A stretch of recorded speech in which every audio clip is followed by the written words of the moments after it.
एक दिन सना और उसकी छोटी बहन आयशा स्कूल ट्रिप पर जू गए। दोनों बहुत एक्साइटेड थी। टीचर ने कहा, बच्चों, हर जानवर को दूर से देखना और उनके बारे में सीखना है। सबसे पहले उन्होंने जिराफ देखा। जिराफ की लंबी गर्दन देखकर आयशा ने हंसकर कहा, यह तो आसमान को छू लेगा। फिर वो ज़ीब्रा के पास गए। सना ने कहा, देखो, इसका ड्रेस तो बिल्कुल ब्लैक और व्हाइट स्ट्राइप्स वाला है, जैसे स्कूल की कॉपी की लाइंस है। उसके बाद वो लोग हिप्पो के तालाब के पास गए।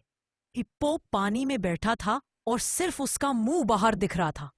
जब उसने जोर से मुंह खोला तो आयशा डर गई और टीचर ने समझाया, हिप्पो पानी में रहता है और बहुत स्ट्रांग होता है। आगे चलकर उन्होंने पांडा देखा। पांडा बैम्बूस खाता जा रहा था। सना ने प्यार से कहा, कितना प्यारा और गोलू मोलू है। आखिरी में सब बच्चों ने बर्ड्स हाउस देखा।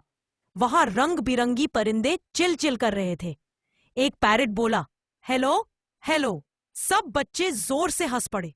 जब ट्रिप खत्म हुई तो टीचर ने कहा, देखा बच्चों, जू में हम जानवरों को देखकर सिर्फ मजा नहीं करते, बल्कि उनके बारे में नॉलेज भी लेते हैं। सना और ऐशा दोनों बोली, हम फिर जू आएंगे।